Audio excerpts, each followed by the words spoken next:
الحمد لله نحمده ونستعينه ونستغفره ونؤمن به ونتوكل عليه ونعوذ بالله من شرور أنفسنا ومن سيئات أعمالنا من يهده الله فلا مضل له ومن يضلل فلا هادي له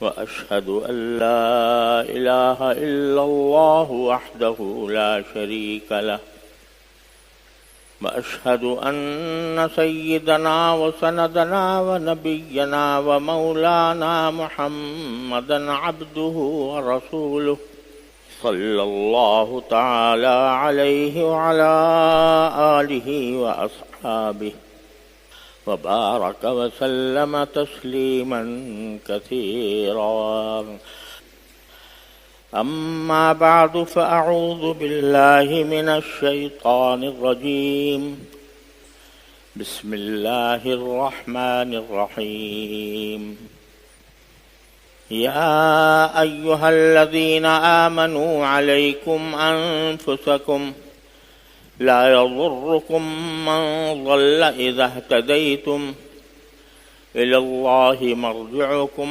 فينبئكم بما كنتم تعملون آمنت بالله صدق الله مولانا العظيم وصدق رسوله النبي الكريم ونحن على ذلك من الشاهدين والشاكرين والحمد لله رب العالمین۔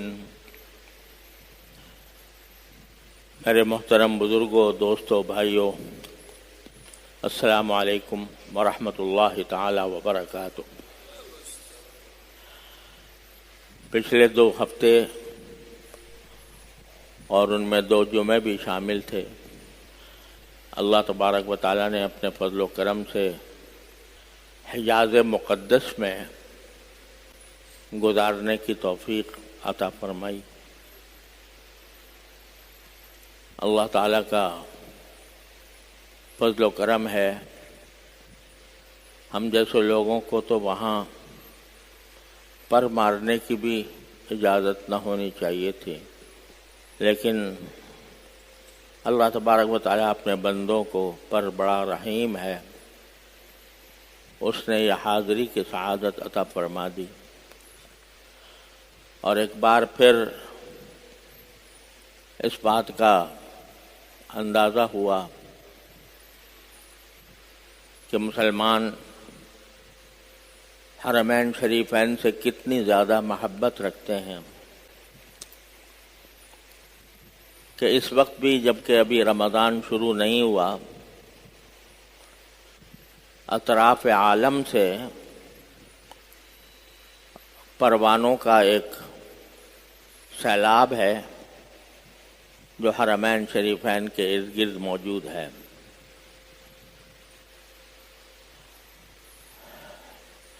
اللہ تعالیٰ نے مجھ ناکارہ کو بھی حاضری کی توفیق بخشی، اور سب سے زیادہ جس بات کی طرف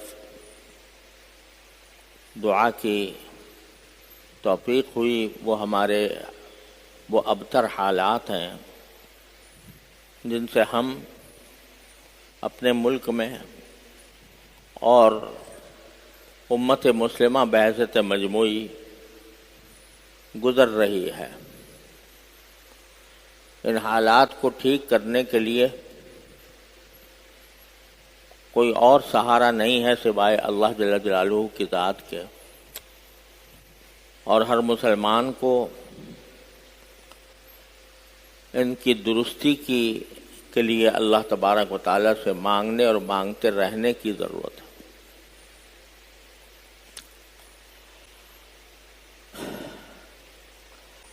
جیسا میں سفر سے پہلے عرض کرتا رہا ہوں کہ ان جیسے حالات میں اللہ تبارک و تعالیٰ نے ہمیں جو لائے عمل بتایا ہے وہ یہ ہے کہ ہر انسان اپنی جگہ اپنی اصلاح کی فکر میں لگ جائے۔ اگر ایک انسان بھی درست ہو گیا تو کم از کم ایک چراغ جل گیا، پھر اللہ تبارک و تعالیٰ اس چراغ سے دوسرے چراغ جلاتے ہیں۔ یہ اللہ تعالیٰ کی سنت ہے۔ لہذا ہر انسان کو اپنی اصلاح کی فکر کرنی چاہیے۔ اس سلسلے میں کچھ تفصیلات بھی پچھلے دنوں میں نے عرض کی تھی، اور یہ دیکھ کر طبیعت پر اثر ہوتا ہے کہ ماشاءاللہ حرمین شریفین میں چاروں طرف سے مسلمان بہت بڑی تعداد میں اب بھی جمع ہیں۔ ان کے دلوں میں بیت اللہ شریف کی محبت ہے، مدینہ منورہ کی روضہ اقدس کی عظمت ہے، اور وہاں جا کر وہ مختلف قسم کی عبادتوں میں مشغول رہتے ہیں۔ لیکن جس بات سے افسوس ہوتا ہے وہ یہ کہ یہ تو لوگوں نے سمجھ لیا ہے کہ بھئی حرمین شریفین میں جا کر ہم گناہوں سے معافی مانگ لیں، لیکن اپنی اصلاح کی فکر ہو جائے کہ آئندہ جب واپس لوٹ کر آئیں تو ان کی زندگی میں کچھ فرق آ گیا ہو، عبادات کی جو اہمیت پہلے تھی وہ پہلے نہیں تھی، اب زیادہ پیدا ہو گئی ہو۔ پہلے آدمی نماز باجماعت کا پابند نہیں تھا، عمرہ کرنے کے بعد مدینہ منورہ کی زیارت کے بعد اس کو زیادہ اہتمام ہو گیا ہو کہ بھئی نماز باجماعت ادا کیا کروں، حلال آمدنی کی کا اہتمام کہ میری روزی جو ہے وہ حلال ہے یا حرام ہے، اس کی فکر پیدا ہو جائے، یا اپنے گھر والوں کے ساتھ اللہ تعالیٰ نے جو حقوق وابستہ کیے ہیں ان حقوق کو صحیح طریقے سے ادا کرنے کا اہتمام ہو جائے۔ افسوس ہے کہ اس کی علامتیں نظر نہیں آتی۔ یہ سمجھتے ہیں کہ ہم اپنے گناہ معاف کر کے آ گئے، لیکن آئندہ زندگی میں پھر وہی اسی بے ڈھب طریقے پر زندگی گزر رہی ہے۔ نہ حلال و حرام کی فکر ہے، نہ جائز و ناجائز کا اہتمام ہے، نہ عبادات کو ان کو صحیح طریقے سے ادا کرنے کی اہمیت دل میں ہے۔ آ کر دعوتیں ہو جاتی ہیں، جشن منا لیے جاتے ہیں، پھولوں کے ہار ڈال دیے جاتے ہیں کہ بھئی یہ صاحب عمرہ کر کے آئے ہیں۔ چلو یہ تو اظہار ہے مسرت کا، کوئی حرج نہیں، لیکن اصل چیز جو لے کر آنی ہے وہ تو یہ کہ ہم جب واپس آئیں تو ہمارے حالات زندگی اللہ جل جلالہ کی مرضی اور نبی کریم سرور دو عالم صلی اللہ علیہ وسلم کی سنت کے مطابق،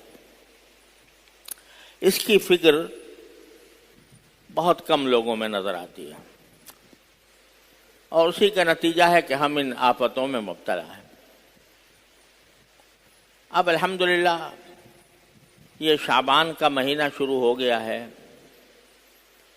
اور یہ مہینہ رمضان المبارک کا مقدمہ ہے، رمضان المبارک کی تمہید ہے۔ تو یہ جو میں پچھلے دنوں عرض کرتا رہا ہوں کہ ہر آدمی اپنی فکر کرے، اپنے حالات کو درست کرنے کا اہتمام کرے، اس کا یہ اب بہت اچھا موقع آ رہا ہے۔ یہ شعبان کا مہینہ ہے، پھر اس کے بعد رمضان مبارک انشاءاللہ آنے والا ہے۔ یہ ایام اللہ تبارک و تعالی نے مقدس رکھے ہیں، ان سے فائدہ اٹھانا چاہیے، اور ان دنوں میں اپنے آپ کو شریعت اور سنت کے دائرے میں رہنے کی فکر کرنی چاہیے۔ شعبان کا مہینہ یہ ان مہینوں میں سے ہے کہ جس کے کچھ فضائل وارد ہوئے ہیں۔ اور حدیث میں آتا ہے کہ نبی کریم سرور عالم صلی اللہ علیہ وسلم شعبان میں بھی نفلی روزے بہت رکھا کرتے تھے، بلکہ ایک حدیث میں آتا ہے کہ کسی اور مہینے میں نفلی روزے رکھنے کا آپ اتنی کثرت سے روزے نہیں رکھتے تھے جتنی کثرت سے شعبان میں رکھتے تھے۔ یہاں تک کہ حضرت عائشہ صدیقہ رضی اللہ تعالیٰ عنہا فرماتی ہیں کہ میرے رمضان کے اندر جو روزے رہ جاتے تھے نسوانی مجبوری کی وجہ سے، تو وہ روزے بھی میں شعبان میں رکھا کرتی تھی، اور وجہ یہ تھی کہ اس زمانے میں رسول کریم صلی اللہ علیہ وسلم بھی بکثرت روزے رکھتے تھے، اور دنوں میں رسول کریم صلی اللہ علیہ وسلم کی خدمت میں مشغول رہتی تھی، تو اس میں موقع زیادہ نہیں ملتا تھا، تو پچھلے رمضان کے جو روزے مجھ سے قضا ہو گئے وہ میں شعبان میں حضور اقدس صلی اللہ علیہ وسلم کے ساتھ رکھتی تھی، کہ آپ کا روزہ نفلی ہوتا تھا اور میرا قضا کا روزہ ہوتا تھا۔ اور یوں تو سارے ہی شعبان میں روزے رکھنے کسی بھی وقت میں روزہ رکھ، صرف اتنا منع کیا ہے رسول کریم صلی اللہ علیہ وسلم نے کہ رمضان سے 2 دن پہلے کے جو دن ہیں ان میں روزہ نہ رکھا جائے تاکہ رمضان کی تیاری ہو جائے، باقی کسی بھی دن روزہ رکھیں تو اچھی بات ہے۔ اور خاص طور پر اس شعبان میں جو 15ویں شب آ رہی ہے، جس کو ہم عام طور سے شب برات کہتے ہیں، لوگ شب برات کہتے ہیں، برات تو برات ایک تو نکاح والی برات ہوتی ہے، وہ سمجھتے ہیں کہ یہ کوئی برات آئے گی اس میں اس ملائکہ کی، تو اس وجہ سے شب برات کہتے ہیں۔ برات نہیں ہے، لفظ براءت ہے، شب براءت۔ براءت کے معنی ہوتے ہیں کسی جرم سے بری ہو جانا۔ تو یہ رات ایسی ہے کہ اگر بندہ چاہے تو اپنے ساری پرانی سابق زندگی کے گناہوں سے، اس جرائم سے بری ہو جائے، اس لیے کچھ شب برات کہتے ہیں۔ اور یہ 15ویں شب ہے اس شعبان کے مہینے کی، جو انشاءاللہ اس ہفتے میں بدھ کے دن آنے والی ہے۔ تو یہ رات بھی اپنی ایک اہم فضیلت رکھتی ہے۔ بعض لوگوں میں یہ مشہور ہے کہ شب برات کی کوئی حقیقت نہیں ہے اور شب برات کے کوئی خاص فضائل نہیں ہیں، لیکن یہ بات درست نہیں۔ شب برات کی فضیلت تقریباً 18 صحابہ کرام سے مروی ہے، اگرچہ ان کی سندوں میں کلام ہے، لیکن بحیثیت مجموعی 18 صحابہ کرام سے یہ مروی ہے کہ رسول کریم سرور عالم صلی اللہ علیہ وسلم نے اس رات کے فضائل بیان فرمائے، اور اس رات میں اللہ تعالیٰ کی طرف رجوع کرنے، نفلیں پڑھنے اور اپنے گناہوں کی معافی مانگنے اور دعا کرنے کی خاص فضیلت وارد ہوئی ہے۔ لہذا یہ رات آنے والی ہے اسی ہفتے میں، تو ہم جو کافی دن سے یہ عرض کر رہے ہیں کہ ہر شخص اپنی اصلاح کی فکر میں لگ جائے، اپنے حالات کو درست کرے، اپنے زندگی کو سنت کے مطابق بنائے، اللہ تعالیٰ کی مرضی کے مطابق بنائے، گناہوں سے پرہیز کرے، حلال و حرام کی فکر رکھے، جائز و ناجائز کی فکر رکھے، تو اس کے لیے یہ ایک اچھا موقع آ رہا ہے کہ ہم شب برات کے اندر خصوصی طور پر اپنے گناہوں کی معافی مانگیں، اور صرف اپنے گناہوں کی نہیں بلکہ پوری امت کی طرف سے معافی مانگیں کہ اس وقت ہم جن مصائب و آلام کا شکار ہیں، چاروں طرف سے فتنے امڈ رہے ہیں، مسلمانوں کے اوپر زندگی کا عرصہ تنگ ہو رہا ہے، کفر و الحاد کی طاقتیں بڑھتی جا رہی ہیں اور دین پر عمل کرنے والے سکڑ رہے ہیں، یا اللہ اپنے فضل و کرم سے اس حالت کو تبدیل فرما دیجیے اور ہمیں اپنی اصلاح کی فکر عطا فرمائیے۔ یہ دعا کرنی چاہیے۔ اس دعا کا یہ بہترین موقع آنے والا ہے شب برات کے موقع پر۔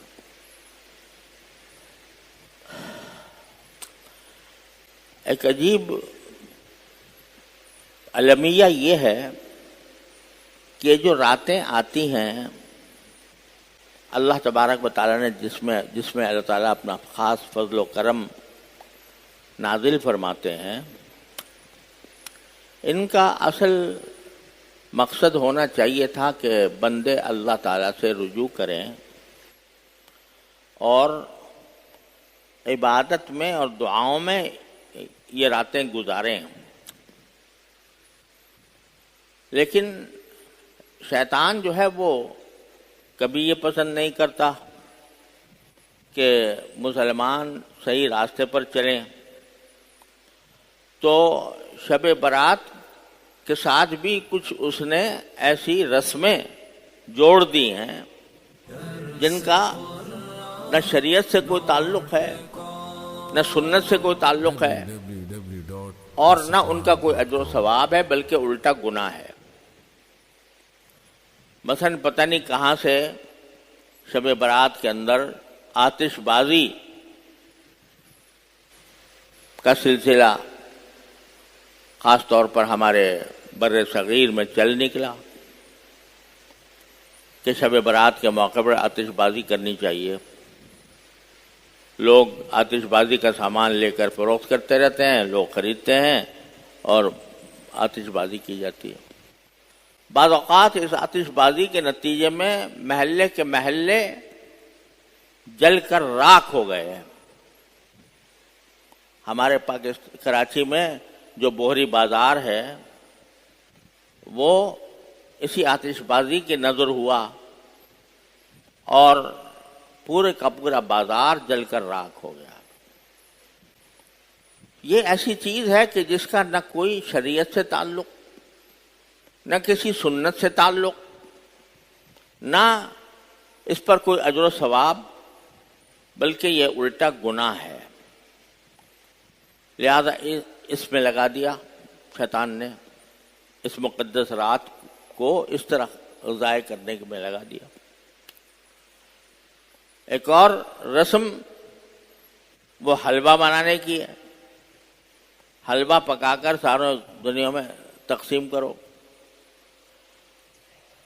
اب اس حلوے کی نہ کوئی اصل ہے، نہ اس کا قرآن و سنت میں کوئی تذکرہ ہے، لیکن لوگ حلوہ بنا کر تقسیم کرنے میں لگے ہوئے ہیں۔ رات کے اوقات جو ہیں وہ اس کام میں صرف ہو رہے ہیں۔ تیسرے یہ کہ اس میں جلسے منعقد کر دیے جاتے ہیں، تقریریں ہو رہی ہیں لمبی چوڑی۔ اب یہ رات جلسوں کی اور تقریروں کی نہیں ہے۔ جلسے تقریریں یا جو کچھ اس کی فضیلت بیان کرنی ہو وہ پہلے بیان کرنی چاہیے۔ جب رات آ جائے تو یہ رات تو عمل کی رات ہے، لہذا اس کو جلسوں میں تقریروں میں ضائع کرنا یہ اس رات کی ناقدری ہے۔ ہوتا کیا ہے کہ جلسہ ہوا، لمبی چوڑی تقریریں ہوئیں، آخر میں تھک آ گئے لوگ اور جا کے سو گئے پڑھ کے۔ تو نہ اس رات کی کوئی فضیلت حاصل کرنے کا موقع ملا، نہ اس میں باری تعالیٰ کی رحمتیں متوجہ کرنے کا کوئی اہتمام ہوا، اور رات یوں ہی گزر گئی۔ تو میرے عزیزو، یہ رات، جو راتیں آتی ہیں مقدس راتیں، جن میں اللہ تعالیٰ کی خصوصی رحمت متوجہ ہوتی ہے بندوں کی طرف، وہ در حقیقت اس کام کے لیے ہیں کہ بندہ تنہائی میں اپنے اللہ تبارک و تعالیٰ سے رابطہ قائم کرے، وہ ہو اور اس کا اللہ ہو، اور اس میں اللہ تعالیٰ سے رابطہ کرنے کی کیا صورت ہے؟ جو صحیح طریقہ ہے رات کو گزارنے کا، وہ یہ ہے کہ ایک تو نفلوں کی کثرت، نوافل کی کثرت، اور خاص طور پر کم از کم 8 رکعتیں، نفلی 8 رکعتیں پڑھی جائیں، 2 رکعت کر کے۔ نبی کریم سرورت عالم صلی اللہ علیہ وسلم ہر رات آخر شب میں، عام طور پر آخر شب میں 8 رکعتیں پڑھا کرتے تھے، 2 رکعتیں کر کے، اور اس میں طویل قیام فرماتے تھے، لمبا قیام، لمبا رکوع، لمبا سجدہ۔ ایک صحابی فرماتے ہیں کہ ایک مرتبہ مجھے شوق ہوا کہ رسول کریم صلی اللہ علیہ وسلم جب تہجد کی نماز پڑھیں تو میں بھی ساتھ میں جا کے شریک ہو جاؤں۔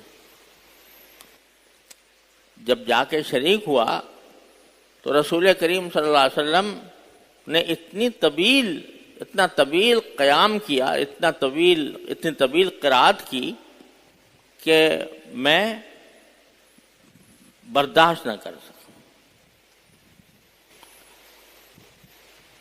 غرض رسول کریم صلی اللہ علیہ وسلم سے ان رات کے وقت میں جو نمازیں منقول ہیں 8 رکعتیں، کم از کم 8 رکعتیں بندہ رات میں پڑھ لے، حتی الامکان کوشش کرے کہ خشوع خضوع کے ساتھ یہ رکعتیں ادا ہوں، جس کا طریقہ یہ ہے کہ جب شروع میں نماز کے لیے کھڑا ہو تو اللہ تعالیٰ سے دعا کر لے، یا اللہ میں یہ 8 رکعتیں آپ کی بارگاہ میں پڑھنا چاہتا ہوں، مجھے یہ خشوع کے ساتھ پڑھنے کی توفیق عطا فرما۔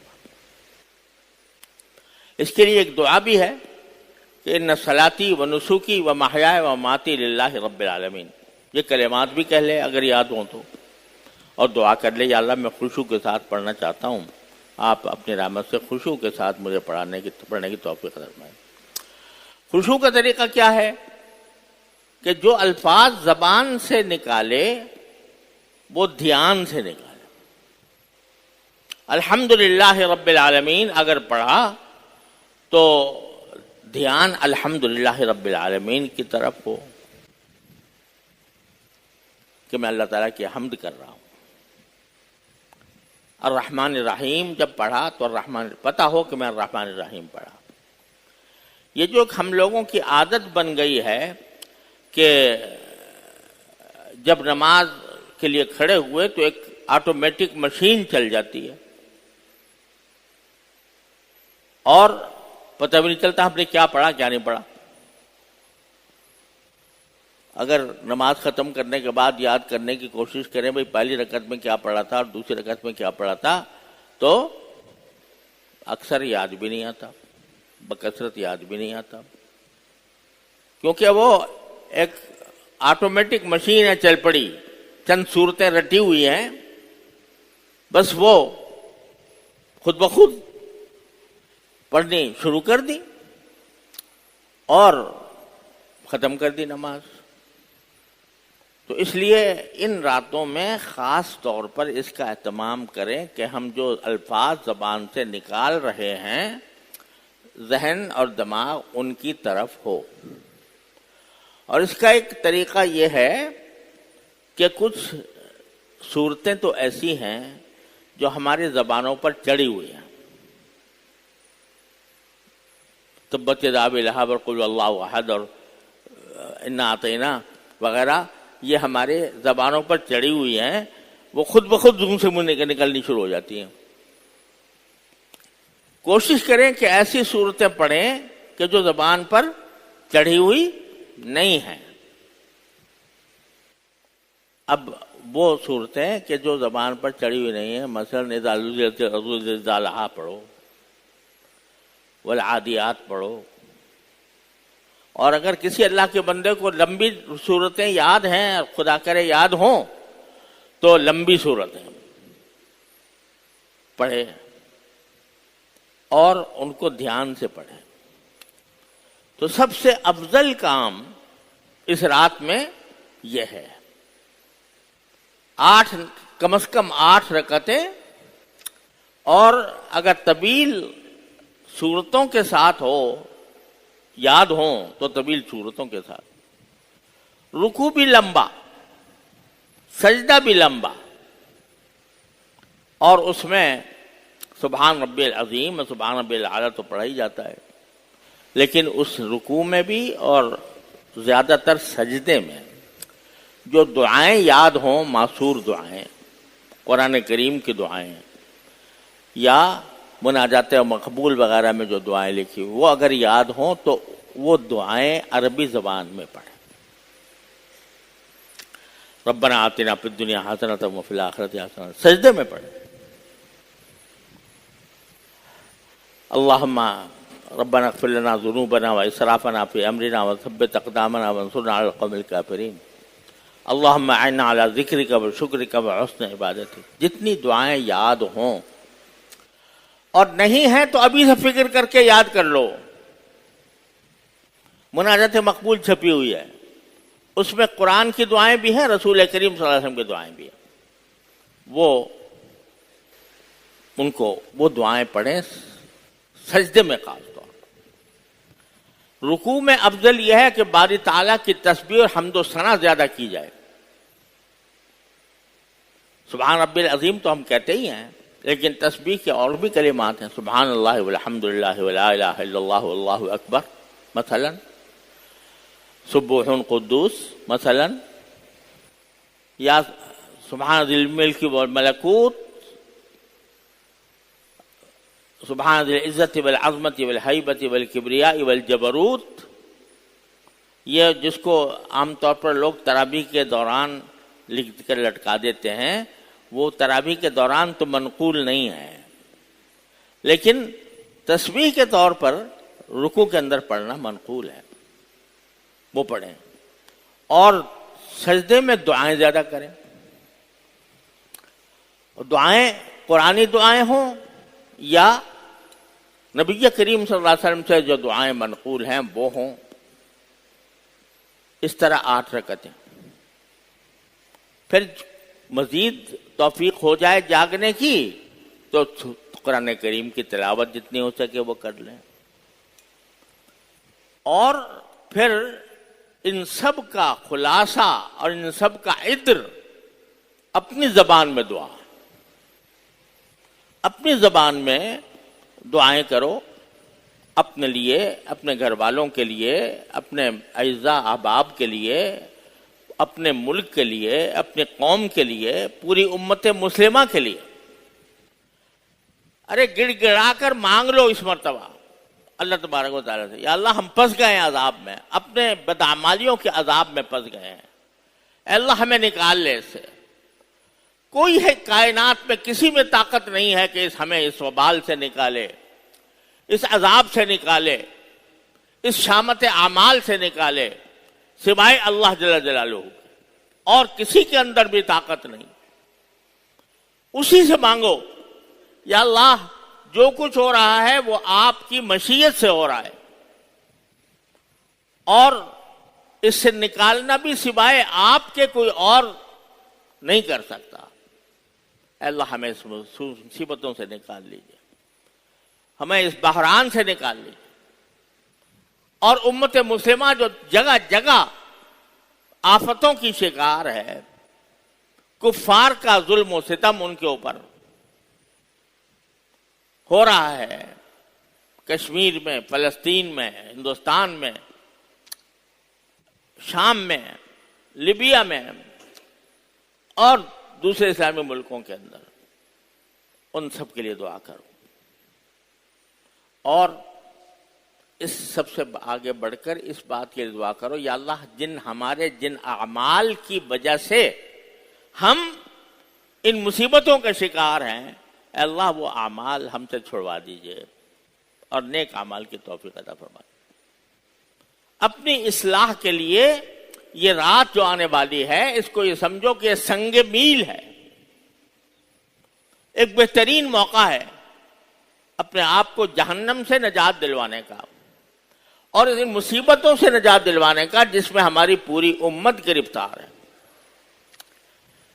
یہ 3 کام ہیں جو خصوصی طور پر اس رات میں کرتے ہیں۔ جتنا جس کو موقع مل جائے، ساری رات جاگنا بھی کوئی ضروری نہیں ہے، جتنا موقع مل جائے، اور ساتھ ہی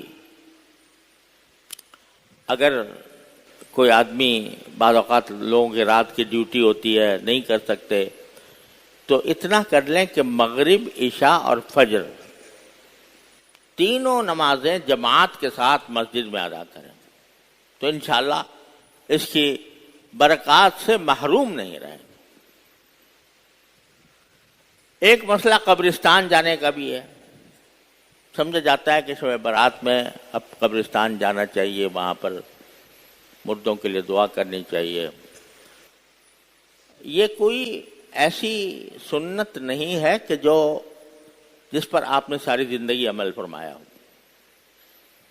ایک مرتبہ ایک روایت میں آتا ہے کہ ایک مرتبہ تشریف لے گئے تھے آپ جنت البقیع میں، ساری زندگی میں ایک واقعہ ہے، تو کبھی ہر آدمی بغیر اہتمام کے چلا جائے تو کوئی گناہ بھی نہیں ہے، لیکن اس کو یہ سمجھنا کہ یہ سنت مستمرہ ہے، یعنی ایسی سنت ہے جو ہر سال ضرور کرنی ہے، یہ بھی صحیح نہیں ہے۔ بہرحال خلاصہ یہ کہ نماز کی کثرت خشوع کے ساتھ، دوسرے دعائیں اب سب کے لیے، تلاوت قرآن، ان 3 کاموں میں حتی الامکان اس رات کو لگایا جائے، اور اپنے لیے بھی یہ دعا کی جائے کہ یا اللہ میرے اندر جو کوتاہیاں غلطیاں ہیں، جن گناہوں میں مبتلا ہوں، یا اللہ ان سے مجھے نکال دی۔ تو یہ اپنی اصلاح کی طرف ایک بہترین پہلا قدم ہوگا۔ اللہ تبارک و تعالیٰ اپنے فضل و کرم سے، اپنے رحمت سے ہم سب کو اس کی توفیق عطا فرمائے اور اس سے ہماری زندگیوں میں تبدیلیاں لانے کا اس کو ذریعہ بنا دے۔ وآخر دعوانا